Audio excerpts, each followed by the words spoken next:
எங்கேயாம்மா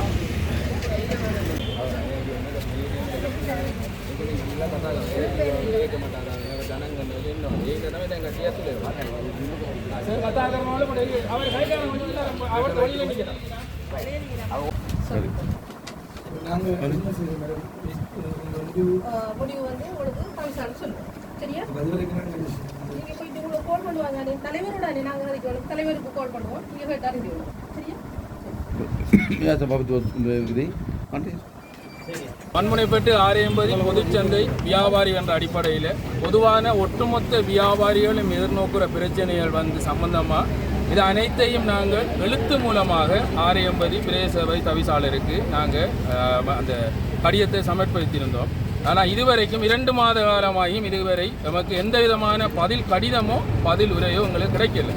so அப்படியான தீர்வுகள் எங்களுக்கு வேணுமென்ற நோக்கில் தான் இந்த ஆர்ப்பாட்டத்தை நாங்கள் இன்று முன்னெடுத்திருந்தோம்.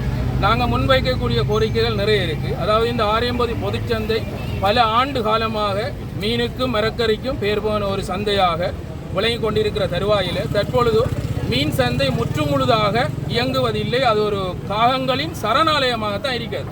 என்ன காரணம் என்று சொன்னால், ஆனால் பாரிய அளவில் அதை புனரமைச்சிருக்காங்க. ஆனால் இன்னும் செயற்பாடு இல்லை. அது ஒரு வீணற்ற ஒரு புனரமைப்பு. அதற்கு செலவழித்த நிதிகள் வந்து நிற்கும் வீணான ஒரு செயற்பாடு. அதை தாண்டி ஒரு பிரச்சனை வந்து எங்களுடைய பொதுச்சந்தைக்கு எங்களுடைய களஞ்சிய அறைகள் வந்து மிக பாரிய செலவில் புனரமைச்சிருந்தாங்க. ஆனால் கடந்த கால மழை காலங்களில் முற்று முழுதாக நீர் தேங்கி ஒரு குளமாக மாறி காணப்பட்டிருந்தது ஆரையம்பதி பிரதேச சபை. மற்றது கட்டாக்காலி மாடுகள் உள்நுழைகின்றன. அதற்கான காரணம் ஒழுங்கான கதவு முறைகள் இல்லை. இந்த கதவுகள் மூடப்படுவதில்லை. 24 மணி திறந்த நிலையில் இருக்கு. மற்ற முக்கியமான வசதி, இந்த ஆரையம்பதி வியாபாரிகள் வந்து தம்புள்ளைக்கு சென்று தம்புள்ளை இந்த மரக்கறிகள் எடுத்துக்கொண்டு வந்து விடியற்காலையில் தான் நாங்கள் இந்த ஆரையம்பதி பொதுச்சந்தைக்கு வருவோம்.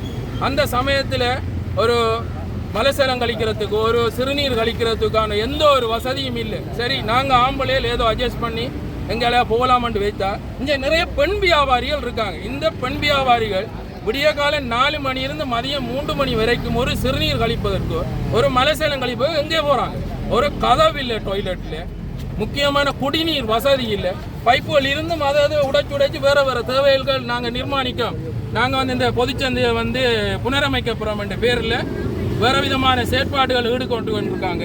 மற்றது காலகாலமாக என்ன சொல்கிறது, மர மேசையில் தான் இவங்க வியாபாரம் செஞ்சுருக்காங்க. ஒரு ஆளுக்கும் ஒரு 14 அடி 15 அடி 12 அடி இப்படியான மேசைகளில் தான் இந்த வியாபாரம் காலகாலமாக நடந்து கொண்டிருக்கு. இப்போ ஒரு அபிவிருத்தி என்ற ஒரு போர்வையில் சீமந்த கட்டிட முறை, அதுவும் ஒரு குறுகிய ஒரு 7 அடி முறையிலான அந்த நடைமுறையை கொண்டு வரதுக்கு இருக்காங்க. அதன் பிரதான நோக்கம் என்னென்னதை நாங்கள் அறியல. ஆனால் நிச்சயமாக அதில் ஏதாவது ஒரு நோக்கம் இருக்கும். அபிவிருத்தி என்ற பேரில் புது அபிவிருத்திகளை கொண்டு வராமல் எங்களுக்கு இருக்கிற குறைபாடு அபிவிருத்திகளை செஞ்சு தந்தாலே போதும். இதைத்தான் நாங்கள் நியாயமான முறையில் இந்த ஆர்ப்பாட்டம் மூலம் தெரிவிக்கிறோம். இதற்கும் எங்களுக்கு தீர்வு கிடைக்கான்னு தெரியும். இருந்தும் நாங்கள் இந்த மீடியாவை நம்புகிறோம். இந்த மீடியா மூலம் எங்களுக்கான உரிய தீர்வுகள் நிச்சயமாக கிடைக்கும் என்று நம்புகிறோம்.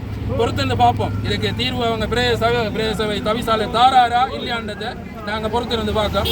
இல்லை இந்த ஆர்ப்பாட்டத்தையும் போனா போது என்ற போர்வையில் விட்டாருன்னு சொன்னால் இதை மாதிரி ஒரு பாரிய ஒரு கண்காணிப்பு போராட்டத்தை நாங்கள் அடுத்த நிச்சயமாக நடத்துவோம்.